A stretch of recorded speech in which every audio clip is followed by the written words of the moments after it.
लालची अंडा करी वाली।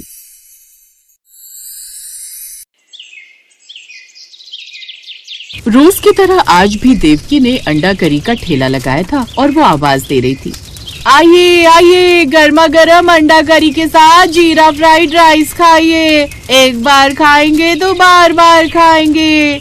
देवकी अपने अंडा करी बेचने के लिए आवाज लगा रही थी। तभी नत्थू वहाँ से गुजर रहा था तो वो अंडा करी खाने के लिए देवकी के ठेले पर आया और बोला, देवकी बहन, लाओ मुझे भी एक प्लेट अंडा करी और चावल लगा दो। ठीक है भैया, मैं अभी लगा देती हूँ। देवकी ने नत्थू को अंडा करी और चावल लगा कर दिए। नत्थू अंडा करी और चावल खाकर बोला, देवकी बहन, वैसे तो तुम्हारा अंडा करी और चावल का स्वाद ठीक ठाक ही लगता है, लेकिन बहुत स्वादिष्ट नहीं लगता। अगर तुम थोड़े और स्वादिष्ट अंडा करी और चावल बनाती तो शायद तुम्हारा ठेला और ज्यादा चलता। क्या करूँ नत्थू भैया, मैं तो पूरी कोशिश करती हूँ कि मैं बहुत अच्छी अंडा करी बनाऊँ और मैं अपनी ओर से अच्छा बनाती भी हूँ। अब लोगों को मेरे हाथ के अंडे कभी पसंद नहीं आते तो इसमें मेरी क्या गलती है। मेरा काम तो बस इसे बनाना और लोगों तक पहुँचाना है ताकि लोगों का पेट भर सके। ठीक है बहन, अब तुम भी क्या कर सकती हो। अच्छा, मैं चलता हूँ।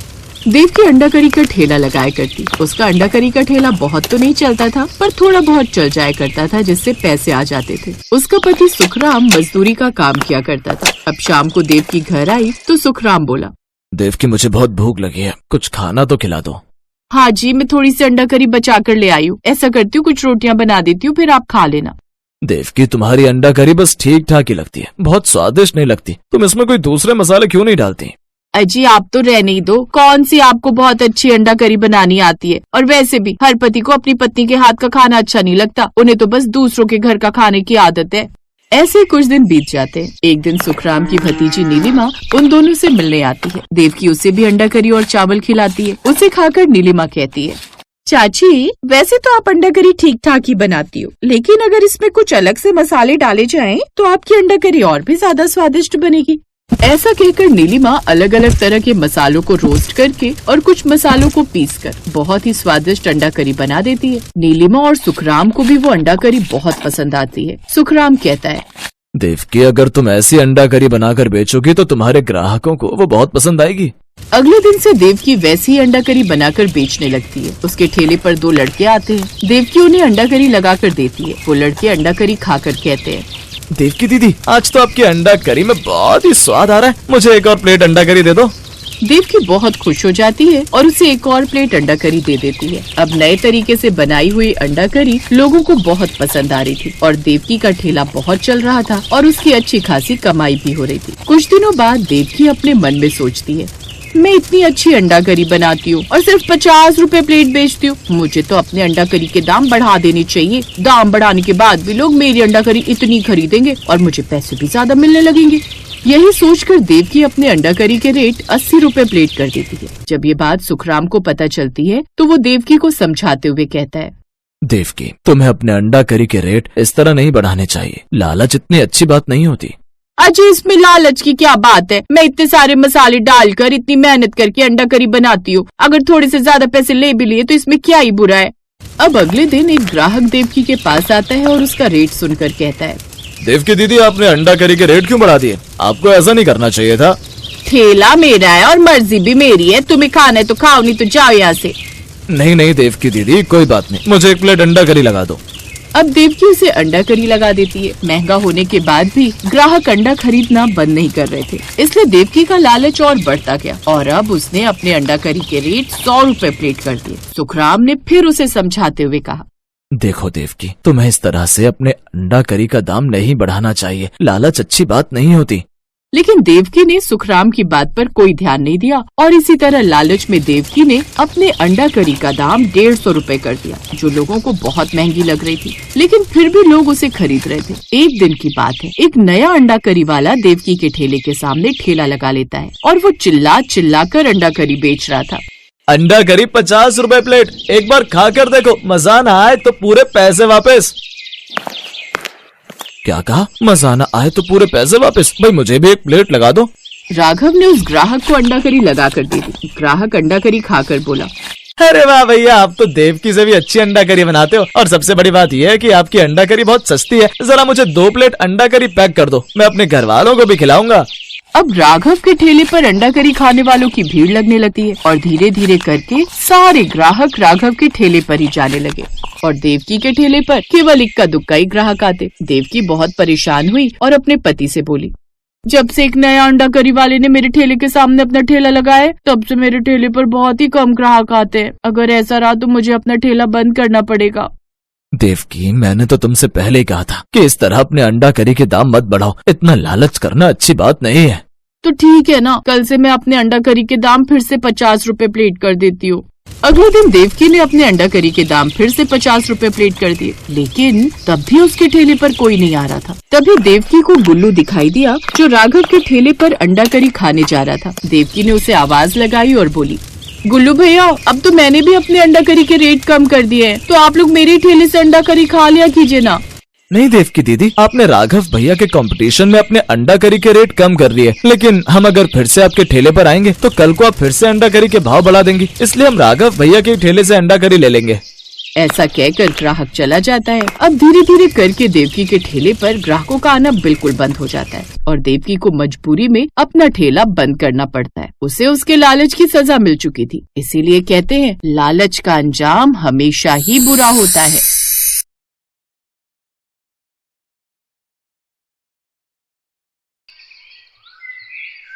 पाव भाजी आ गए रे भाई, बम्बई की मशहूर पाव भाजी अपने गांव आ गए भाई।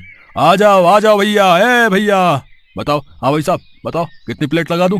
ए भाई, अकेला आया हूं तो एक ही प्लेट लगाओगे ना यार। और सुनो जरा एक बात तो बताओ, तुम्हारा ठेला तो यहाँ कई सालों से देख रहा हूं मैं, फिर तुम्हारी पाव भाजी बम्बई कब होकर आ गई भाई? अरे भैया, पाव भाजी नहीं बल्कि मैं होकर आया हूं बम्बई। वहां पूरे 6 महीने एक होटल में काम सीखा, और काम क्या, सच बोलूं तो पूरा दिल लगाकर ये पाव भाजी बनाना ही सीखा मैंने।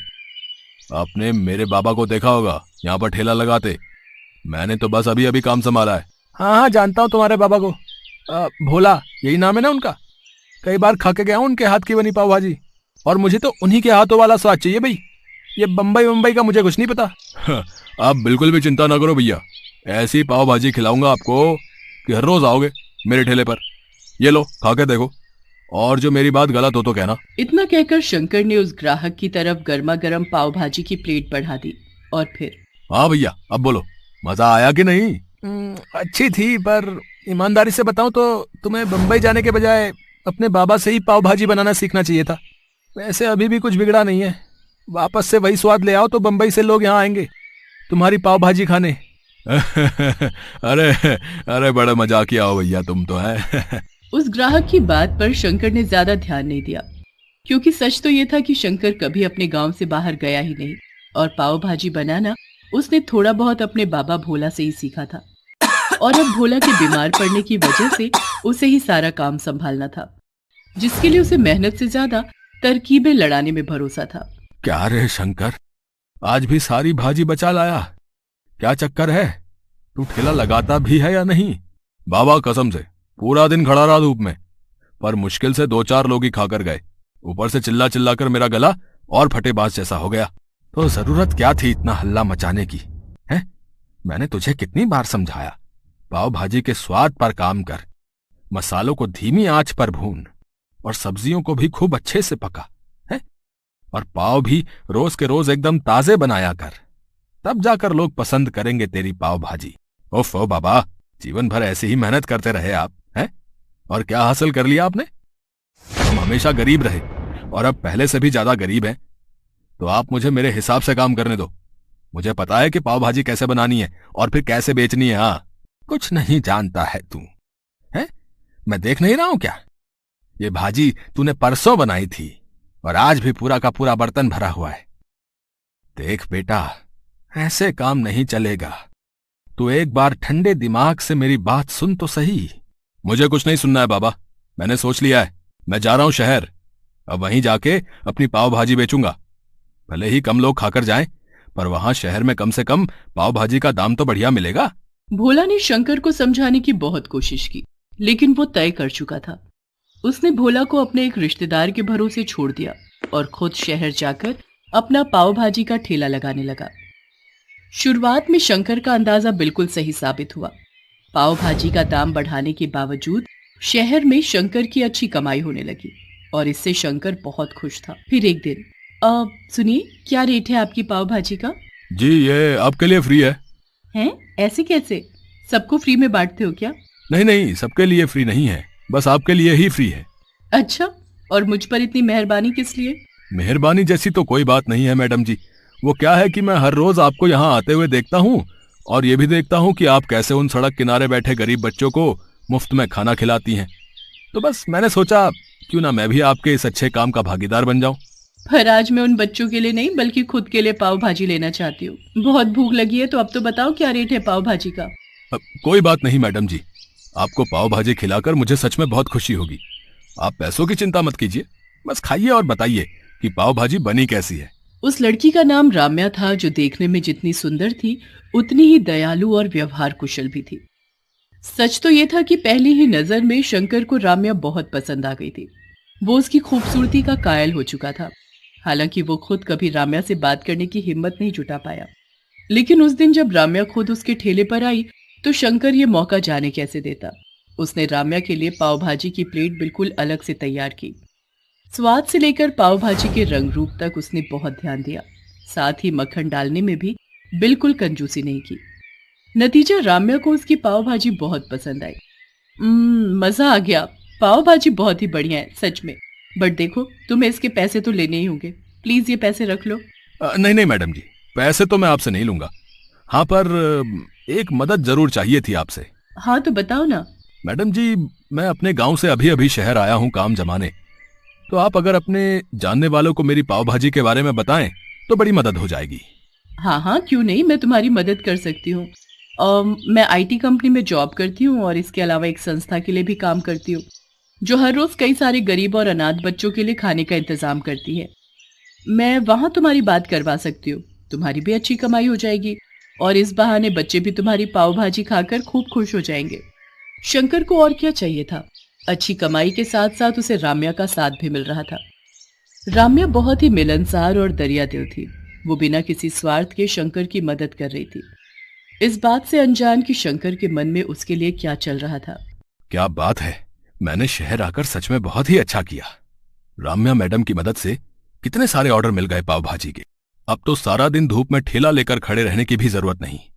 ऐसे ही चलता रहा तो बहुत जल्द मेरे दिन बदल जाएंगे और फिर मैं मैडम जी से अपने दिल की बात कहूंगा।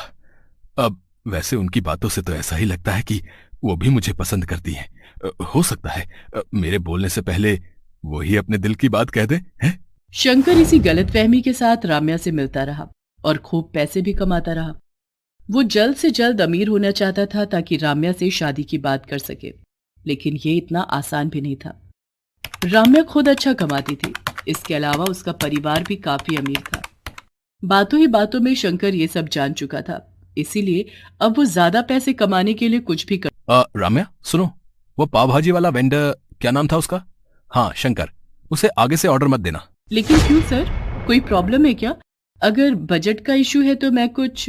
नहीं, प्रॉब्लम उसकी पाव भाजी में है, जिसे खाकर बच्चों को फूड पॉइजनिंग हो रही है। कई बच्चों की तो क्रिटिकल सिचुएशन है। लेकिन सर, ये सब किसी और वजह से भी तो हो सकता है। अब मुझे नहीं लगता कि शंकर की पाव भाजी में कुछ प्रॉब्लम है, क्योंकि सर मैं खुद लगभग हर रोज उसकी पाव भाजी खाती हूँ। मैंने खुद उसके पास से आई पाव भाजी का सैंपल टेस्ट किया है राम्या, और ये बिल्कुल सच है कि उसकी पाव भाजी खाने के लायक तो बिल्कुल नहीं है। राम्या को ये सब जानकर झटका लगा। उसके लिए इस बात पर भरोसा कर पाना मुश्किल था, क्योंकि शंकर राम्या के लिए हमेशा अलग से पाव भाजी बनाता था, जिसमें वो हमेशा ताजी सब्जियां, ताजे पाव और सब कुछ बड़ी सफाई से डालता था। लेकिन उसके अलावा शंकर ने बाकी की पाव भाजी की क्वालिटी हद से ज्यादा गिरा दी थी। वो बाजार उठने के बाद वहां फेंकी गई बेकार और सड़ी गली सब्जियां उठाकर ले आता और उन्हीं से भाजी बनाकर तैयार कर देता। इसके अलावा मसालों और पाव के मामले में भी हालत ऐसी ही थी, और ये सब करके वो पाव भाजी की लागत को कम कर रहा था, फिर चाहे नतीजा कुछ भी हो। शंकर को लगा कि सड़क किनारे रहने वाले गरीब बच्चे कभी उसकी पाव भाजी को लेकर किसी से भी शिकायत नहीं करेंगे। लेकिन अब सच राम्या के सामने था, जिसे जांचने के लिए राम्या ने खुद शंकर के पास से गरीब बच्चों के लिए आई हुई पाव भाजी खाकर देखी। और फिर साहब, वो अपनी राम्या मैडम कहाँ है? कई दिन हो गए वो दिखी नहीं, और पाव भाजी का ऑर्डर भी नहीं आया आपकी तरफ से। पाव भाजी का ऑर्डर? बेटा तेरे पास तो पुलिस आएगी, कंप्लेन कर दी है मैंने तेरे खिलाफ। तेरी वो बकवास पाव भाजी खाकर पहले बच्चे बीमार पड़े और फिर राम्या बेचारी पिछले 4 दिनों से हॉस्पिटल में है। क्या नहीं, ऐसा नहीं होना चाहिए सर। आप मुझे शौक से जेल भेज देना, लेकिन उससे पहले मुझे एक बार मैडम जी से मिलवा दीजिए। आपका बड़ा एहसान होगा मुझ पर। मैं एक बार उनसे माफी मांगना चाहता हूँ और ये तसल्ली भी करना चाहता हूँ कि वो ठीक है। शंकर की आंखों में आंसू थे, जिन्हें देखकर एनजीओ मैनेजर का दिल पसीज गया और वो उसे राम्या से मिलवाने हॉस्पिटल लेकर गया। लेकिन राम्या ने शंकर से मिलने से साफ इनकार कर दिया। अब वो कभी उसकी शक्ल भी नहीं देखना चाहती थी और यही शंकर के लिए उसके लालच की सबसे बड़ी सजा थी। Best buddies. Hello friends, thanks for watching this video. अगर आपको ये वीडियो पसंद आया है तो प्लीज लाइक, सब्सक्राइब, कमेंट्स करें इस वीडियो पर और हाँ, शेयर करना भी ना भूलें। और भी मजेदार वीडियो देखने के लिए नीचे दिए गए बेल आइकॉन को दबाएं। देखते रहिए बेस्ट बडीज।